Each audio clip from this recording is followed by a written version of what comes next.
students in this class.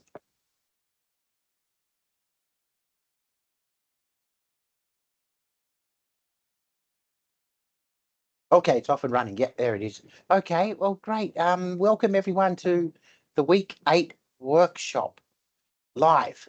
And yeah, terrific. Got 8 people joined live. Linda and Mick is here, Belinda, Leanne. Oh, hi, Leanne. And Grishma, Alison, Lydia, and Michelle. So great. Thanks for joining live, everyone. I really appreciate it. I know it's Thursday, getting late in the week and 7 o'clock. But anyway, first I just want to say I'm on Gadigal land tonight and acknowledge First Nations elders past, present and emerging and any First Nations people joining tonight. Welcome. So now, first of all, I just want to say I am working on the assessment 2, right? Your presentations, and I have till Sunday because you submitted it. Yeah. I have to get my feedback back to you by 2 weeks. So, and I plan to do that. But so I've probably marked about, or looked at. I don't like to use that term, marked, but I've looked at about 10. But yeah, like I said, I've got 20 odd to do, and I don't like to release the feedback until I've looked at all of them, if you know what I mean, because I like to make sure I've been consistent across everyone as much as I can. So yeah, I'm sorry about the delay, but hopefully by Sunday you'll have it. Okay. Can you wait till Sunday? Is that okay? Yeah. So Sunday you should get your feedback. Any quick questions about assessment 2? You okay with that? Yeah. And you're going, Mark, you're going to delay the when the next peer review is going to be, the date's going to be put back, isn't it? Yes, that's right. Yeah. So by a week or? Yeah, at least a week. So okay. I'll set that up because I can go in and change the date. So I'll do that. Yeah. So don't worry about the peer review. Of course, you can't do it until I finished marking and then I send your link. So yeah, you'll be able to do that. I mean, yeah, even because we've only got next week, right? And then we have 2-week break. So yeah, I might even make it. Yeah, I'm sure you've got other things to do during that break, but yeah, it's not a bad waiting in anticipation. Okay, Mick. You mean for your feedback? Or yeah, but actually some of the presentations that I've seen are great. So if you're referring to seeing another student's presentation, Mick, it is pretty cool. You'll all get, someone else's work to look at. Okay, well, let's get cracking. So yeah, this week there is a little bit, we're looking at, monitoring evaluation was sort of the topic for the week, but we're also looking at community empowerment. And I like how this week embedded in monitoring and evaluation is community empowerment. It's a great opportunity to get the community involved and participate. Yeah, and I think Jim Ive, he really talks about that. So yeah, that's what I wanted to talk a little bit about tonight. So I thought we'd maybe just start with a little bit of a brainstorm. But when you think about community empowerment and in the context of international development, just off the top of your head,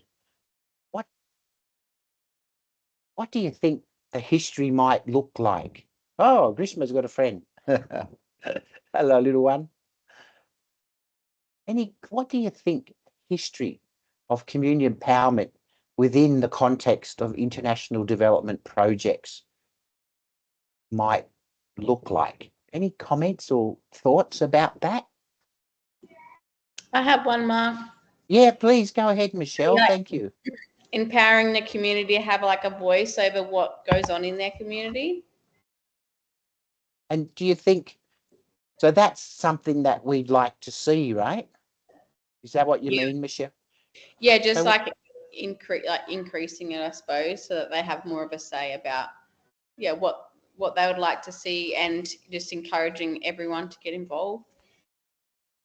So if you flip that over, in a historical sense, that Mhm. maybe hasn't been happening. Is that what you mean, Michelle? Yeah, I mean, it hasn't been happening, and I guess for international aid and development, people are coming in to hopefully empower the, communities and Yeah, bring no. better things for them. Yep, absolutely. Good point. Good point. We'll come back to that. Linda, please go ahead. So I would yeah. say that in a historical sense that in the past, like big organisations and people with money want to help the poor people overseas and decide what those people need, and these are the things they'll be paying for, and this is how it'll be done. And then the community just has to be very, very, very grateful for the all this money and things that have come in. So that is definitely not empowering, and it's not a sustainable future. So I think as time's progressed, maybe they've understood that if you don't do the top down approach, you do a bottom up approach, and and the community makes decisions about their life, and that's a more sustainable future for the actual, and then the NGOs could leave because they're not needed anymore. They've empowered the community to make these changes and themselves. Wow, you've hit a lot of major points in what you just said, Linda. Absolutely. So, but one of the, overall, what you said is there's a history of disempowerment. There's definitely a history of disempowerment in international aid and international projects. Yeah, so Grishma. Yeah, go ahead, Grishma. Hello. So from my past experience or my understanding, when the big organizations they bring their big projects in, especially in countries or in places where they think it's needed, I guess they try and copy what's worked in their place, and they try and get that to work in a very different, like culturally different place. And they're sending people who they think are experts or have more knowledge, and not seeking the voices of the the community people. Maybe not in all projects, but I've just heard and seen and just read a bit about that. So where people's voices are not heard, it's just a copy, and they think it's gonna work. Absolutely, Grishma. There's a definite history of that, of it worked in this place, but and so the organization, especially international organization, they just replicate it in another community, but it doesn't work in all communities. So yeah, that is definitely a pitfall that's happened a few in history. Thank you, Grishma. Thank you. Thank you. Any other quick comments about Something. the history? There's some maybe what's I think it's related to what everybody said so far, but we've talked quite a bit about a major influence on history. What do you think it might be in previous weeks? Oh, here I can see Belinda. They are now realizing that if they incorporate skill building and training to assist the community in helping themselves, the help can be stretched further. Absolutely, Belinda. So probably the more modern thinking is all about capacity development is of the community. Would that fit with what you're thinking, Belinda? Yeah. Yeah. And in the past, that wasn't a focus. It wasn't a major focus of developing the capacity. It maybe what Linda said, community should be grateful. But anything else that comes to mind that we've discussed in previous weeks that's, would impact the history of community empowerment in international context? A big issue, a big one. I think I've spouted off about it a few times. War, yep. So we also, we have thinking about another thing, taking people's rights away, which is disempowering, right? And what I'm thinking about is decolonization. Monica, you beat me. That came up. So colonization, yeah. So yeah, we talked about that. Remember, we spent a fair bit of time on decolonization, and that's why we did that, because that is very disempowering for communities. So great, excellent. Well, let's just have a quick sticky beat. So yeah, it's not that long ago, but really, community empowerment as a concept, it's probably really only emerged since the 1990s. And it just was so obvious that the activities that were done in the 70s, 80s, they just weren't sustainable, and the communities weren't being empowered. They were being disempowered. So yeah, colonization was being repeated by the international NGOs. And yeah, so it's still really 1990s into the 2000s. It's still sort of new to really put community participation and empowerment at the center of projects. And yeah, I think Linda talked about that second point. It's just not going to be sustainable without doing that. Yeah, and I think Grishma was talking about this third point about how practitioners, yes, they can have expertise, but when they come into a community that they don't know, that's not enough. So yeah, we've sort of a bit of a summary this week of some of the things. Now, I saw a comment. Alison, yeah, go. Was that Alison? Did you have your hand up? Oh yeah, Alison, please go ahead. It is, because I'm just a bit like, if you're talking about decolonization, so you're trying to, are we saying trying to take the government out of decision making? Oh no, I don't think so. Or okay. Yeah, no, I think local governments especially need to be involved, and most projects that I saw, you must engage local government, or sometimes they call local authorities. I think the decolonization more refers to the big international NGOs that come in from France or Germany. Like there's some really big ones like HI's a disability one from France. There's ADRA from Germany. There's there's the big ones like Greenpeace, Amnesty. And I think they're trying to change to work in a way that's more community based. So it's more that, Alison, than the government. Does that make sense?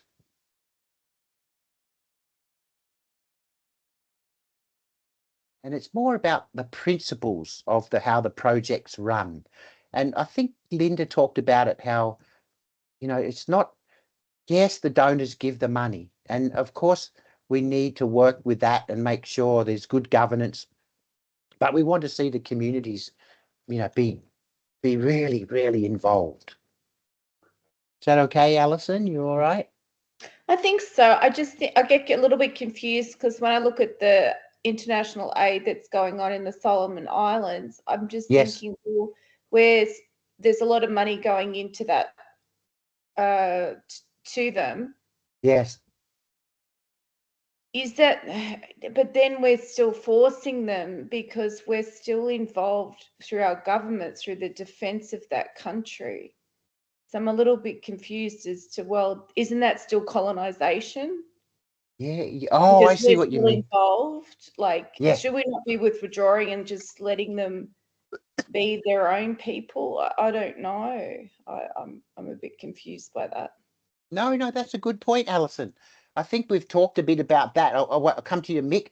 I think we talked a little bit about that, maybe I mentioned before, I spoke about how Australian aid used to be managed through AusAid, and then it went under the Department of Foreign Affairs, and that was really disappointing for a lot of international development workers because then that was really more directive about what the Australian government wanted, rather than what the local government wanted, like the Solomon Islands. So that's still a big issue, Alison, and that is confusing, and it's a bit hard to unpack sometimes what's how it all plays out. And I think that's a good point, Alison. A good point. Mick, please go ahead. Mick, did you want to add something? I was just going to touch on that Solomon Islands Yes. thing there. I don't know what level of international aid we've got in the Solomon Islands, but I was over there last year, Yes. and the amount of Chinese involvement over there, I think they've just taken complete control of just about everything over there. And I believe that the money that they're investing into, I think at the time there was the Pacific Games that they were holding, and they put a lot of money in the infrastructure there. So I'd imagine it's on loan. The interest payments will be, the cost of the land itself. So I don't know where the international aid involvement is going to be with the impact that China is imposing on Solomon Islands. That's a great point, Mick, and that's exactly what you're talking about too, Alison. It's almost the Solomon Islands. Sadly, it's almost, and some of the other areas in the Pacific, they've almost become political pawns, haven't they? Because with the Chinese bringing a lot of money in, and Australia just recently, I think, our Prime Minister was over there, right? Did you see he was over in the Pacific, and he sort of seems to have made a few amends, because some of the Pacific Island leaders were starting to lean more towards China because they're influenced by the money. But it's a bit of a political football, and it's a political battle, and for sure, China, when they bring money in, it's a strategic decision for them, isn't it? It's not completely altruistic. They definitely, that's what you're talking about, right, Mick? It's not altruistic. They've got a plan. And this is still colonization in a way. You're right, Alison, when governments do that, they're bringing money in. And imagine, I think the leaders of those small nations in the Pacific, sometimes they must feel caught between, they want money for their people to improve the standard of living, but are they signing away, signing a pact with the devil, so to speak? So I think that they're making it very clear over there by any of the work that they were doing. There were signs up there brought to you by China. So they're trying to manipulate everybody mentally over there to let them know that, hey, we are the driving force behind all this infrastructure improvements. And they have invested a lot of money, but they won't be doing it for nothing. No, they'll definitely have a business case and be looking for returns. And Australia does that too, but probably, there is a history of Australia being a lead. We're only a small country, but we have been a bit of a leader in the Pacific and to support Pacific nations. But sadly, they haven't all developed. Like, there's still a tremendous amount of issues in PNG, the Solomon Islands, and the money keeps pouring in. And then you have problems. You have problems with local governance too, I guess, that money is siphoned off by local government as well. So you're right, Alison. It's a real can of worms, and China has made it even more complicated by coming into the picture. And they're not just in the Pacific. I saw China's influence also in ASEAN, or in association or Southeast Asian nations. Big, really powerfully in Cambodia. Like you said, Mick, everywhere you went in Cambodia, they're building major infrastructure with big signs saying, money from China. Like, for example, like shipping ports And but yeah, they want to use those ports, right? They want their goods to flow into those countries. So yeah, it's very complicated. I don't know so much about the goods for those ports. I think it's more of a strategic plan. Yeah, and Yeah. it can be military, right, Mick? Like Exactly. I think the Pacific, China would love to have a presence in the Pacific around the military stuff. So I think we talked about this right back in the beginning, but yeah, it's really about strategic. When governments give aid, it's really about strategy, isn't it? They have their strategies behind, and some of the strategies can be positive, but some are pretty self-serving and very colonistic. So thanks for raising that, Alison. I don't know if we answered your question or cleared up the confusion, but I think it's because it is hard to fathom. No, you're right. I think it is. It's very complex. So thank you. And I actually didn't know about China's presence. So thank you, Mick, for sharing that. Yeah, really good. Thanks. That's a really good discussion. And so I look forward to seeing your I know you did your presentation on the Solomon Islands, didn't you, Alison? I did, but I honestly I didn't know anything about China, so that's very interesting to me. So it is. Yeah. Thank you. All right, no worries. So yeah, so the history. I think we talked about this too already. That maybe Linda was talking about it. I think with and Grishma, Grishma, when people come in, the experts come in, and when they leave, much of what they put into place wasn't sustainable.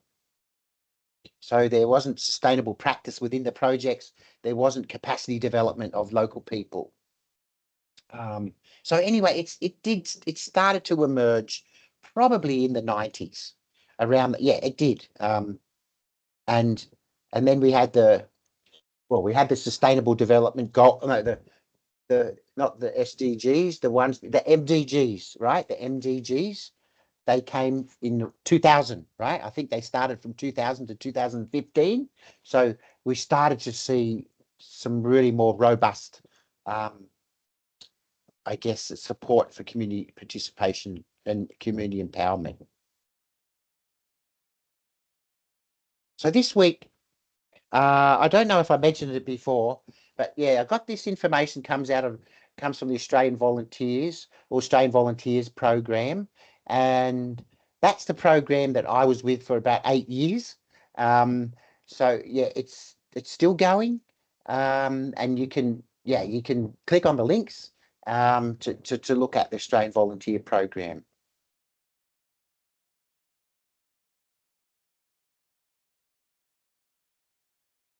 So another just quick brainstorm. When you think about empowerment, they often talk about that there's three common levels of empowerment. What do you think they might be?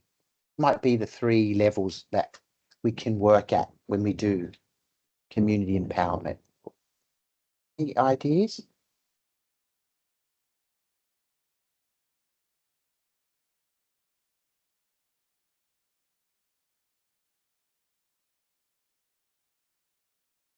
Any ideas? It's not really rocket science. You've probably seen it applied to other types of levels. Any ideas what might be the? Oh, I can see Tony. Oh, hi, Tony. Snuck in there. I didn't see you. Where I was a volunteer. Yep. There was a need there was like a need for Yep. children wanting to engage in sports and extracurricular activities, but the obstacle of that was the finance and what was associated to it. So we reached out to like the community to see if they could offer like either like a sponsorship or free sport for children in the community, and that finally got the go ahead. So I got to like refer 2 children to like a sport program, which was pretty good. So I guess it's just assessing like the needs and wants of the community and like engaging all stakeholders and having them have a sense of control. Yeah. And when you do a project like that, that's empowering, say, the children Families. or women. Yeah, that's probably what they would call at the individual level, right? Those kids will get some new skills, some new capacity. So that's sort of empowerment at the individual level. So I think that's a good example. And then I can see Monica. So Monica's popped in there, institutional level. So yeah, that's that level of like government and local, could be local government, could be like state or provincial government or national government. And then I think Belinda's basically got the third one in the middle there, managerial. What do you mean by that? Can you just explain that a little bit, Belinda? What you mean by managerial? I thought I read it. I thought I read this in the IFE book, but maybe it was the Kenny and Hand one. Oh, okay. Yeah, no, I think this one's also from, it probably is in that as well.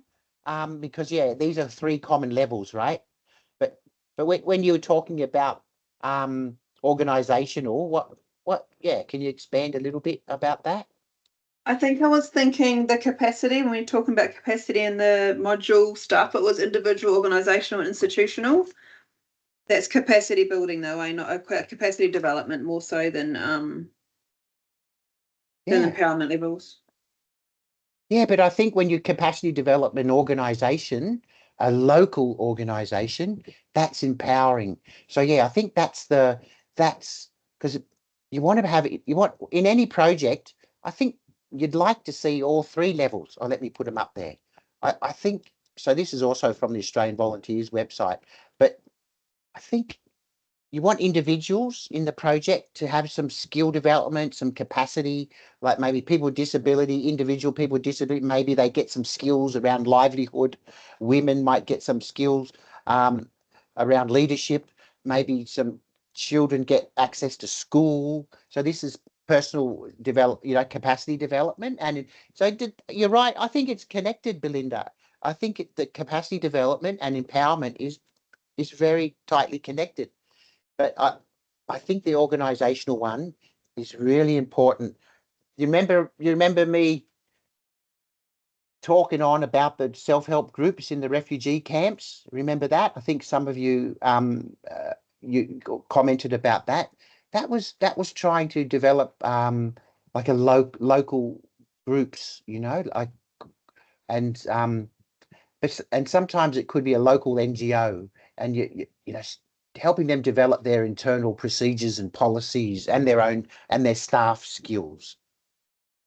And then the next level might be with the institutional level, which is that, policy, that might be local policy, or it might be, like I remember a good example was, I remember when I was in Burma and there was a vocational training school, and I went to meet the bloke who ran it, and they had a policy that they wouldn't accept people with disability because they thought their view was people with disability they don't have the capacity to study at the vocational training. They actually had a health check. You had to be healthy to get into this vocational training school. So that was a policy, and we worked with them to change that policy, that it was that health sort of what would you call it, assessment. If somebody came in with a prosthesis, they weren't automatically ruled out, and we managed to get them to change it. But yeah, so that's probably an example of a policy change. So yeah, so there you go. There's 3 different levels, and I think most projects, if possible, it's great to be able to have strategies for, a couple of strategies for the 3 levels. Why do you think that would be good to have a couple of strategies at the 3 different levels? What might that facilitate, you think?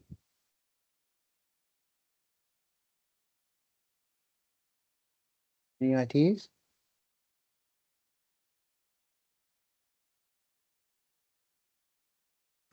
Decision making. Decision making? Yeah, you mean getting people involved into, Yeah, Yeah. like, you know, if there's a few different ideas around, then the community could like make a decision between themselves, maybe. absolutely. If you're building up capacity in the individual level and the organization level, they might be able to put pressure on that institutional level, mightn't they? Absolutely. Yeah. And what else have people here got? Oh, Mick's got plan B. Can you explain that a little bit, Mick? Oh, just something to fall back on if the first one doesn't work. Yeah, yes. That's right. Good idea. Because sometimes yeah, maybe it's not going to be easy to have strategies that are, maybe for all 3. You might just go for 2, but you might go for 3, but you have some success with 2. That might happen. Especially with that 3rd one. That one is not easy, right? That one could take more time than a 6-month project. But certainly the first 2 are probably attainable in a short project. So a pathway to reach empowerment goals. Is that, Monica, what you mean? Which? Oh, I see. Yep. So you think it helps? It helps promote empowerment. Is that what you mean, Monica? Yeah, if you have strategies on each level, it gives an idea as well for the people, the community workers, on how to empower the individuals in the community, different ways, different strategies, just to reach that goal, which is empowerment in the end, building capacity. So individual level, organizational level, institutional level, they all have different. That's what I meant by the different pathways. Yeah, that's right. You've got 3 pathways, and hopefully in the end, whatever the project's focusing on, whether it's water and sanitation, with those 3 levels, you'll get some good outcomes. And then Lydia's got covering all angles. Yeah, same thing, huh? If possible, cover all those angles of empowerment. Community approach, linking, and this is Michelle, linking with organizations and institutions. Yeah, it really encourages linking with those local NGOs or local, and hopefully some of those local organizations are the affected group, right? You want to have local authorities in there, but if the project's focused on women, you want to have women or women's organizations or people with disability organizations or refugee organizations. You want them to be part of that. Yeah. And then, I think the institutions is often the local government. Let me see, but there's still something I'm looking for. Anything else? I'm looking for another thing. I think this probably goes back to what Linda mentioned earlier. Commitment. Grishma's got commitment. Another way of empowering is not promising anything that's too hard or not cost effective or time barriers. Yeah, absolutely. But if you think about what we spoke about the history, I think what I was looking for was that it's sustainability, isn't it? Like if we do these 3 levels, there's more chance that when the project finishes, that there'll be some sustainability. If individuals picked up some skills and if some organizations picked up skills, if institutions change some of their policies, then hopefully what the project tried to achieve will be sustainable. So yeah. So Tony's got there. Lots of empty promises. Sorry, Tony, what do you mean by that? There's been a lot of empty promises by trying to empower people, but then with the promises or like changes in budget and things like that, that leads to lots of empty promises, which Yeah, is a lack of empowerment. yeah. And that's part of the history. You know, some communities in the world, you know, they've seen people come and go for years, but nothing's changed in their community.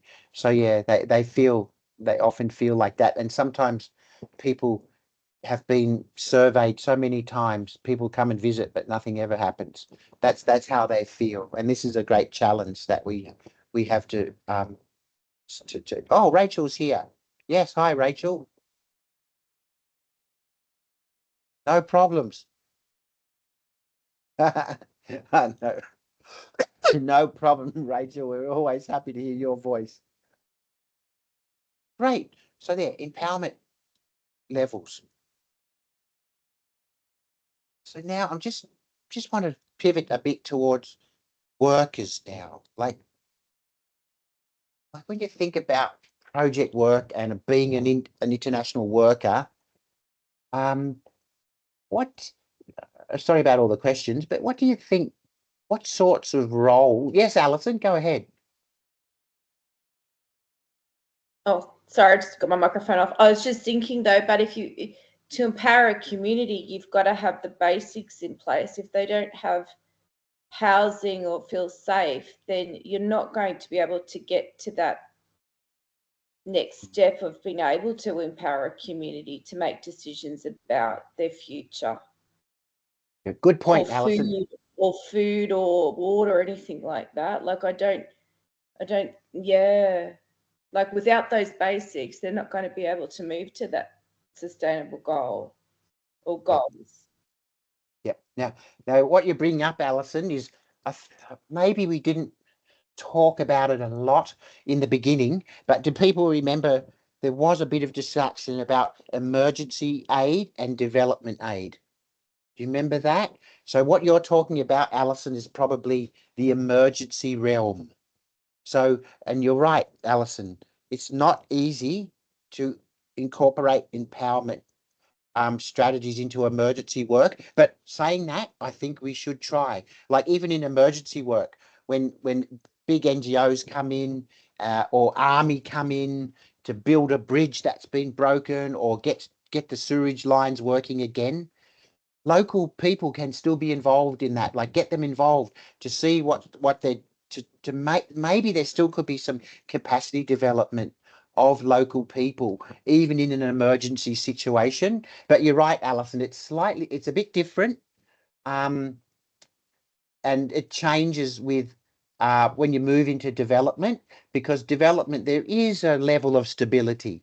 You know, there is a level of stability, even though it might be an impoverished community, it still could be relatively safe.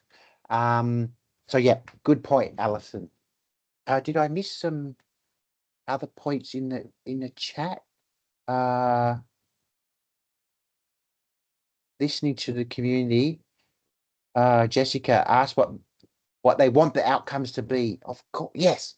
So this is sort of, you know, we've spoke about this before. This is a role of the workers when it comes to working in projects. Locally run food kitchens in emergency aid, yeah. But even in that situation, Lydia, I think they should get locals to be participating in something like that, shouldn't they? Because some countries, like an example, Haiti. Have people heard of Haiti? And there's just been or the Sudan. I think Lydia talked about the Sudan in her presentation, didn't you, Lydia? It's just astonishing how it's like they're in emergency all the time. So you know, yes, they do in Sudan. Yeah. Oh, that it was you, Lydia. Yes, sorry, Lydia's there. Now, who's got their hand up? Tony or Alison? You can go ahead. I think Alison's first. Was that your hand up from before, Alison, or you Yes, go ahead? that's correct, Mark. Yeah, that's correct, Mark. It was from before. Thank you. Oh, that's all right. So you've got the floor, Tony. Go ahead. So yeah, where I volunteer, there's only 3 paid staff that keep the organisation going, and then there's 90 volunteers to keep like the emergency aid and food relief going. And basically rely on like government funding and donations from the community and Oz Harvest and things like that. I think it's like we've got 80 active volunteers on the roster. Yeah. And that, which is- so that's some good examples of what the workers might do. Some of them would be chasing up funding. Some of them would be working face to face with people. Yeah, that's what is that right? Can you give us some examples of what the different roles are that people do within the project?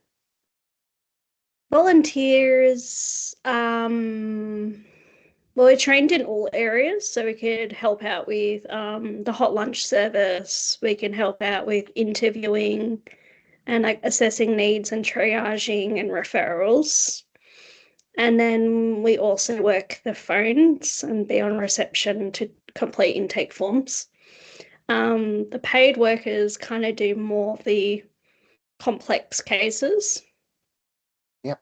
And theirs is like a lot of risk minimization and pulling the calls of the many times we go into lockdown with unsafe behaviors in the community, because it's like in a low social economic area.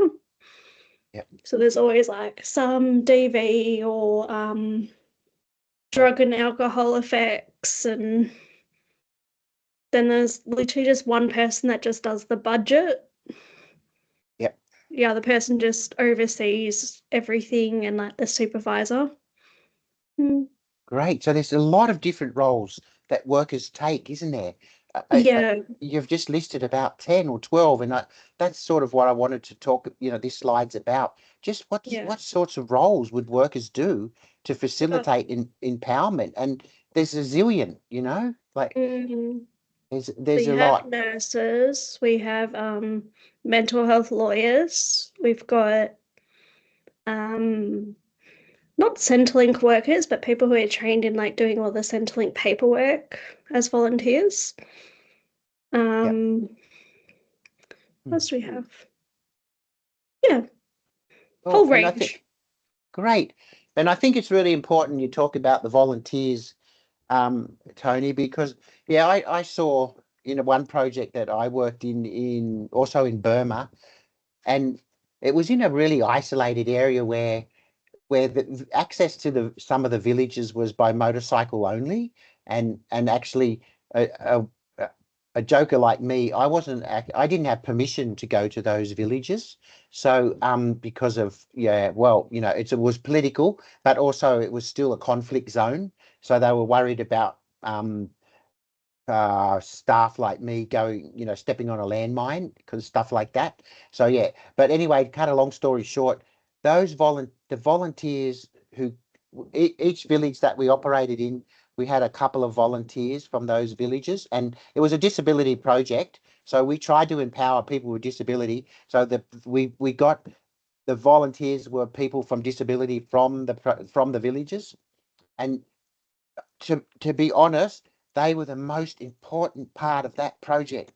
If we didn't have those volunteers, they knew their own village, and some of the villages had different languages. They were indigenous villages, Karen people, and there's 3 or 4 different languages. So they had the skills and the knowledge in language. They knew where people with disability were, what houses they were in. They knew which ones could come out of the house, which ones were housebound, and we just couldn't do the project without them.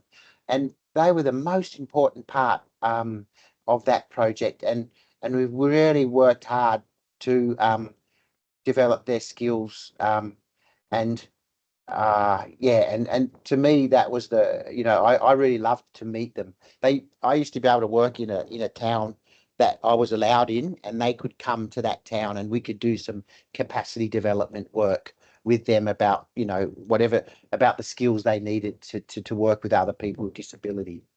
So volunteers are crucial. But one of the things that was really hard about it was they wanted to help their communities, no doubt about it, but they also wanted a little bit of money, you know, and we had to scratch around as much as we could to find a little stipend for them, a bit of money for them. And, you know, I used to always think it's just ridiculous how much money went back to France. Every project, you know, they'd take about 20% or 30% would go back to France, and there wouldn't be enough money to pay to give these village volunteers just a bit more, you know.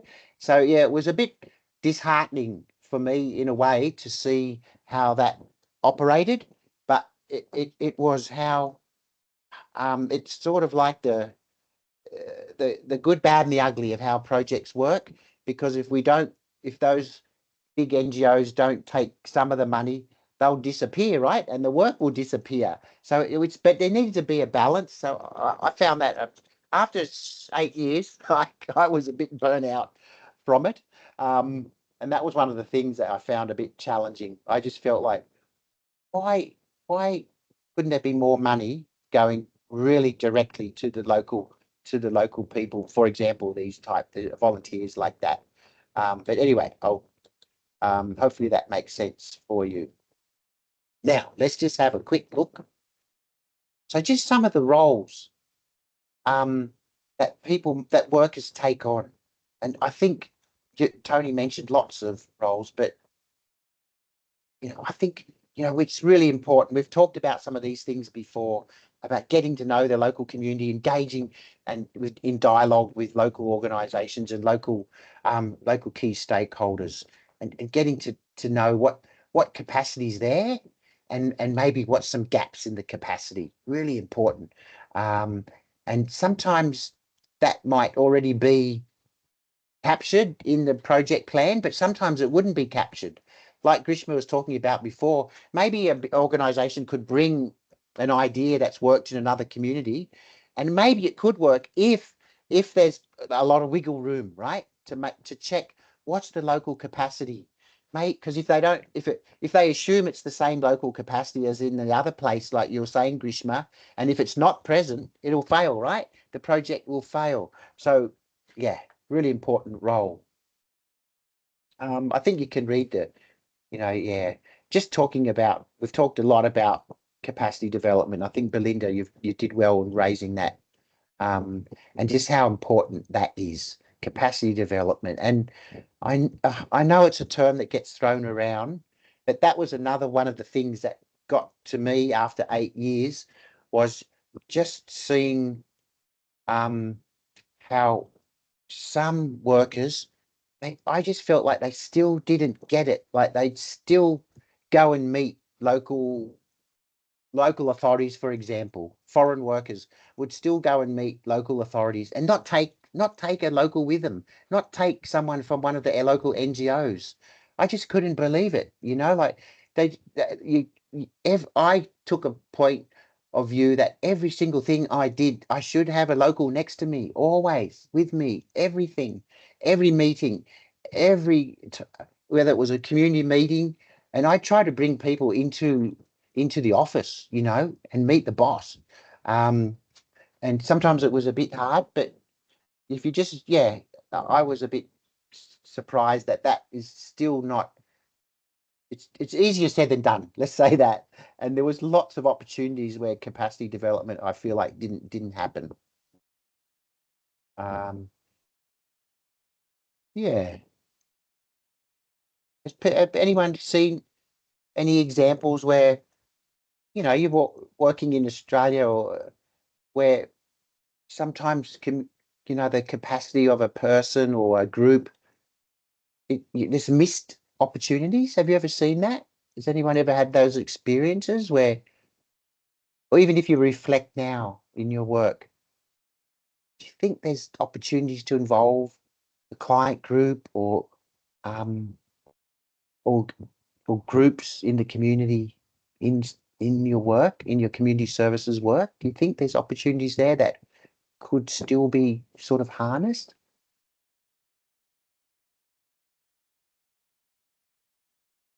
Where I used to Reflect. work, we used to have a can't remember, participant advisory group. And then they allowed clients to have a say in what happened in the organisation. And then they said it was too hard and they got rid of that group. And so many clients were like silenced and they didn't get to have a say anymore. And just caused all this drama to the point that it probably caused the NDIS department to shut down. Oh, wow. Yeah, because it's not easy to set up and easy to maintain because you need to support and you need to build the capacity of the members, right? And but I think there is some examples of like peer support. I know I've got some old colleagues that work down in King's Cross in the Kirkton Road Centre. Don't know if anyone's heard of that, but they've actually got a pretty good peer support networks down there where they involve local First Nations people, they involve homeless people, they involve people who are injecting drugs, and get them to be. They involve male sex workers to pass on information to other to their peers and to even maybe attend meetings to give their opinion, you know, and they consult with them. And it gets messy sometimes. Yeah, they get messy, but it's can be invaluable input. Oh yeah, sorry, go ahead, Monica. Did you want to? The one that I was thinking is there are so many services that for more the participants and people, individuals, they fall in between the cracks of, you know, different departments, say, you know, housing and NDIS or mental health and NDIS, and those gaps are identified, but yet, you know, the collaboration and participation of those individuals that could give a great feedback and be involved in improving and, you know, removing that gap, or at least providing better services for those falling in those gaps. That's where that's a missed opportunity, I'll say. That's where there could be a project for empowerment and, you know, reduce that vulnerability in those particular individuals. And it's one of those things that it can be there to tap into but often there's not money for it, you know. They don't allow project money, and sometimes they don't have staff who have those skills, because it's quite a skill, isn't it, to facilitate a client advocacy group, you know, whatever you want to call it. So yeah, it's that. Yeah, I think it's. But yeah, I think there is still a lot of missed opportunity. Well, I certainly saw that in the international sector. Did anybody else want to add something quick, or you're okay? So I've seen you're running out of time. I think I just do we get into privacy and confidentiality, which causes its own boundaries for volunteers to be active within some of these services? Yeah. Have you seen issues like that, Mick? Well, I do on my industry, because I'm dealing with youth. Yeah. So it's a bit more regulated, I guess, than others.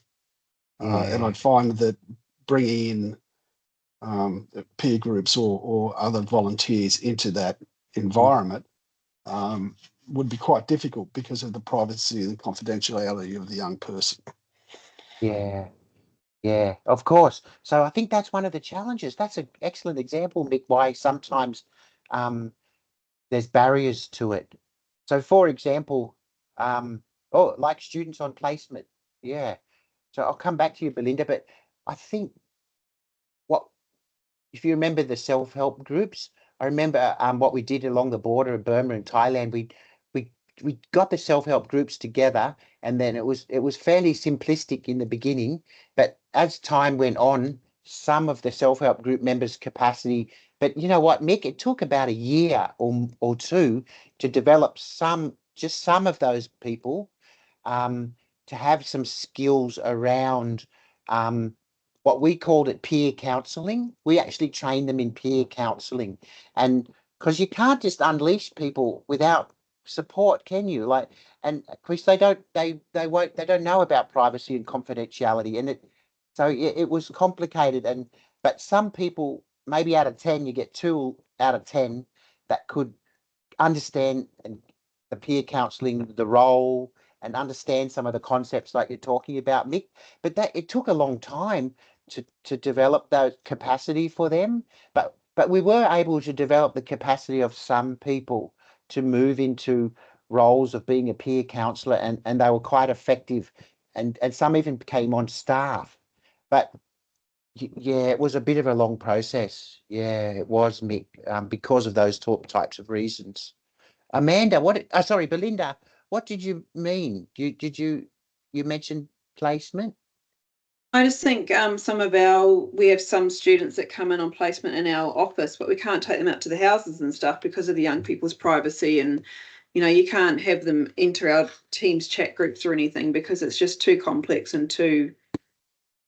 And another reason I How think much is the volume down on this thing? Yeah, what's up? Oh, whoopsie, sorry. So that's all right. Go ahead, Belinda. You're right, Lou. It's okay. Go ahead, Belinda. I think in another instance where it's a little bit contradictory is we have agency work when we don't have a full team, right? So we're always struggling to get support workers. The agency don't always have the diplomas or the minimal requirements that our support workers need. However, some of them can be really experienced and really good, but when you try and bring them over, so they kind of jump ship from the agency to our industry, they don't have those things, so they get rejected, whereas they've been working with us for a year anyway. They're working with children's, but they haven't got, like the diplomas and things that our support workers need. And it's a little bit, I don't know, I think it's a little bit back to front because their experience is there and they're really good at what they do, but they're expected to, like pick up a degree or a diploma that they've never had to do before. Yeah, that's complex, isn't it? And yeah, and that's one of the things that I used to really worry about with some of the projects you get.